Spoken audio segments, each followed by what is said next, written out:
Amorequinhos da Promare, todos bem? Espero que sim. Então sejam todos bem-vindos.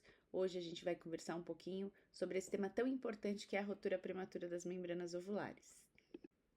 Aqui estão as referências que a gente usou para construir esse material para vocês, para montar essa aula. Como sempre, eventualmente a gente pode encontrar pequenas diferenças em relação a alguns conceitos ou condutas, mas eu vou apontando isso para vocês para ficar sempre muito claro, tá bom? A gente vai conversar sobre o significado de ruptura prematura de membranas ovulares. A gente pode dizer rotura ou ruptura, tá? Como que a gente classifica, por que ela acontece, quais são os fatores de risco, de que forma a gente faz o diagnóstico, o que a gente faz quando a gente encontra um quadro de ruptura prematura de membranas ovulares, se tem alguma diferença de conduta em relação à idade gestacional, principais complicações associadas, e aí a gente fala também de uma das complicações que é a corioamnionites. Vocês já viram então que tem muita coisa para a gente conversar, né? Para ficar mais fácil, menos pesado, a gente dividiu em 3 aulas. Então, na primeira a gente vai falar de conceito, de classificação, etiologia, fatores de risco. Na segunda a gente fala de diagnóstico e na terceira da conduta propriamente dita. Então, vamos começar na nossa primeira aulinha. Prontos? Bora! Embora vocês já estejam cansados de saber, isso é sempre bom relembrar. A gente tem duas membranas ovulares, o âmnio, que é a interna, que contém o líquido amniótico, e o córeo, que é a externa. Mas essas duas membranas, elas se fundem após as 12 semanas de gestação. Então, quando a gente está falando das membranas ovulares, a gente está falando dessas duas. Então, essas membranas, elas delimitam uma cavidade que é preenchida pelo líquido amniótico. E o líquido amniótico é fundamental para o bom desenvolvimento e crescimento deste fetinho.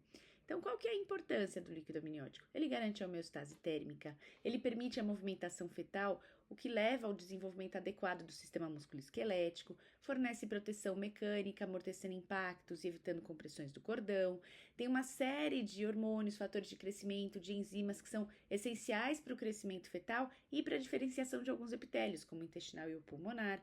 Garante um ambiente estéril, que é favorável e importante para o crescimento desse concepto, e garante a homeostase fetal.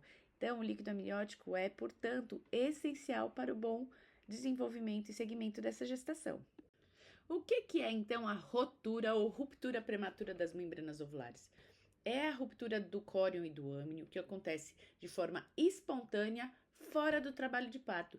Então, eu tenho pelo menos 1 hora de intervalo entre a ocorrência da rotura e o início do trabalho de parto.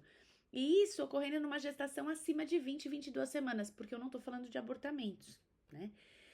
O termo amniorrex pode ser usado como um sinônimo, mas alguns autores não gostam desse termo, porque eles entendem que as duas membranas rompem, então o correto seria dizer corioamniorrex. Existe um outro termo que muitas vezes é confundido, que é a rotura da bolsa. Tal pessoa está com bolsa rota ou teve a rotura da bolsa. E a gente vai ver que isso não é sinônimo. Por que isso não é sinônimo? Não são sinônimos por quê? Porque bolsa das águas diz respeito a esse acúmulo de líquido que se insinua pelo colo e que fica tenso durante a contração. Ou seja, a bolsa das águas só se forma durante o trabalho de parto. Eu preciso de contração e eu preciso de dilatação. E é o contrário do que a gente está conversando hoje. A gente está falando que a ruptura prematura das membranas ovulares é aquela que acontece fora do trabalho de parto. Então, agora a gente já consegue entender por que ruptura prematura de membranas ovulares não é sinônimo de romper bolsa ou ruptura da bolsa das águas. A ruptura das membranas pode ser espontânea, que é a que a gente vai conversar hoje, ou artificial, que é aquela que a gente faz como, às vezes, uma intervenção durante a assistência ao parto. E a gente pode usar esse material aqui que chama amniótomo. Quando a ruptura é espontânea, a gente já viu que ela é chamada prematura quando ela acontece antes do início do trabalho de parto. Mas quando ela acontece no trabalho de parto, a gente pode classificá-la em precoce, oportuna e tardia. Precoce é aquela que acontece no início do trabalho de parto, oportuna no fim do período de dilatação e tardia concomitante à expulsão do feto.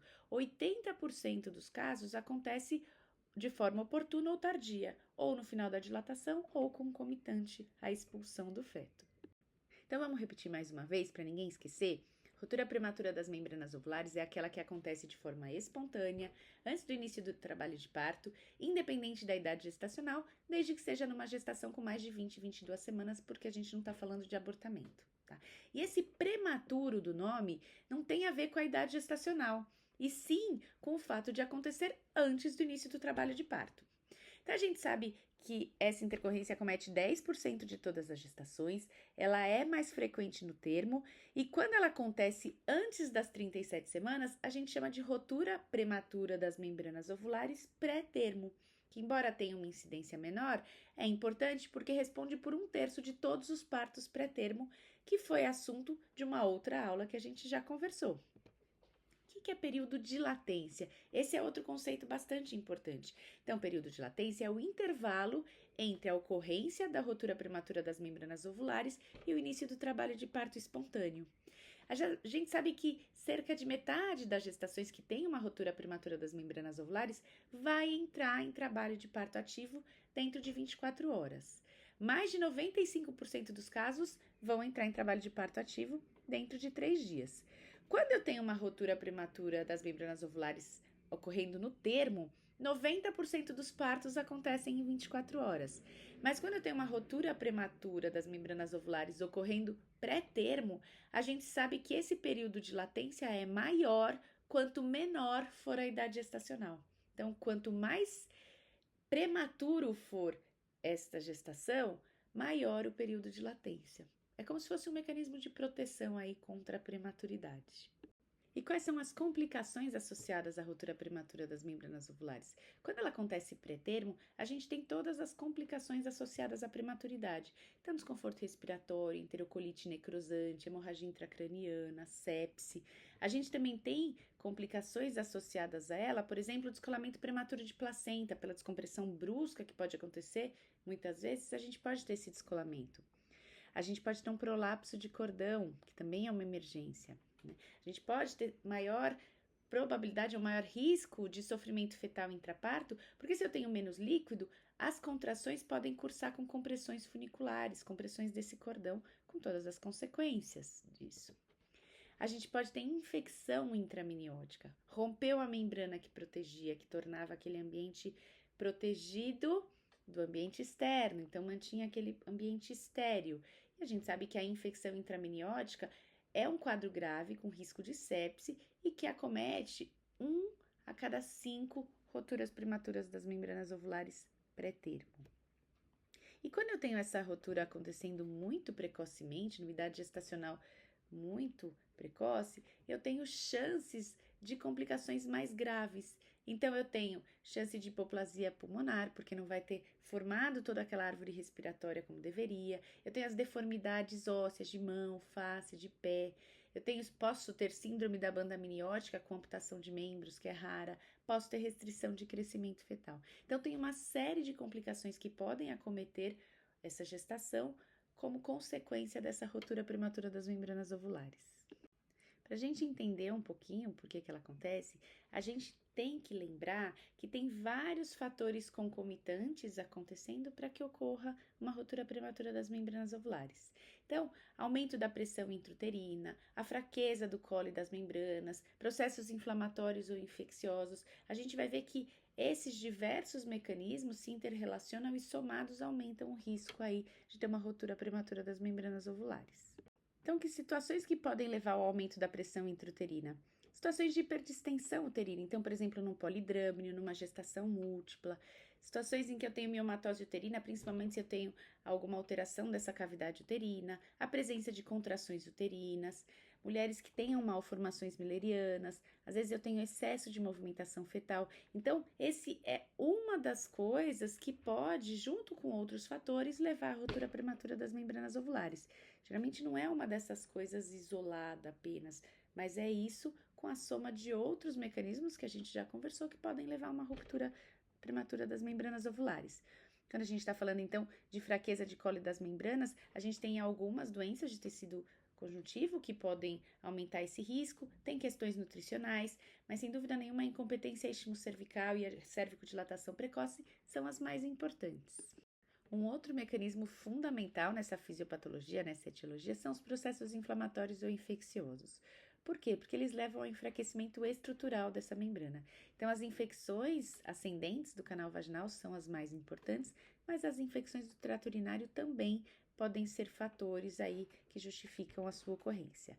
Então, se a gente lembrar, a gente trata vaginose assintomática na gestação. A gente trata a bacteriúria assintomática na gestação. Por quê? Porque mesmo sendo assintomáticas, elas podem levar esse processo inflamatório e aumentar o risco de complicação, seja trabalho de parto prematuro, seja ruptura prematura das membranas ovulares. Então, por isso que a gente trata essas condições. A gente tem outros fatores de risco associados a essa condição. Então, histórico de ter tido uma ruptura prematura das membranas ovulares anteriormente, tabagismo, inserção baixa de placenta, sangramentos de segundo trimestre, colo curto, baixo peso materno, baixo nível socioeconômico, SLUD. O que é SLUD, professora? Meu Deus do céu! Então, a presença de SLUD associada a um colo curto é fator de risco para a prematuridade e para a ruptura prematura das membranas ovulares. Mas o que é esse SLUD? É esse acúmulo de células de descamação, de bactérias, que a gente vê no ultrassom em contato direto com a parte superior do colo uterino. Então, fica entre a apresentação fetal e essa parte superior do colo uterino. E este achado, essa imagem hiperecogênica é que é o SLUD. Então, agora ficou fácil da gente entender que a gente tem uma confluência de fatores acontecendo para que a gente tenha uma ruptura prematura das membranas ovulares. Então, eu tenho situações, por exemplo, de aumento da pressão intraamniótica, que associado ao enfraquecimento dessas membranas, pode levar a uma ruptura prematura das mesmas. E a importância da infecção e da inflamação, que a gente já conversou, alterando a estrutura dessa membrana. Isso é tão importante que a gente sabe que na maioria dos casos de ruptura prematura das membranas ovulares, estava presente uma infecção, mesmo que latente, antecedendo a sua ocorrência. Então, a gente entendeu o que é uma ruptura prematura das membranas ovulares, de que forma a gente classifica, quais são os principais fatores de risco e os mecanismos fisiopatológicos que justificam a sua ocorrência. E agora, eu deixo aqui o convite para a gente continuar essa conversa na aula 2, quando a gente vai conversar, então, do diagnóstico, do quadro clínico e do que a gente pode fazer caso a gente não consiga ter certeza deste diagnóstico com a nossa avaliação clínica. Combinado? Espero vocês, tá bom? Obrigada, um beijo bem grande, espero que vocês tenham aproveitado.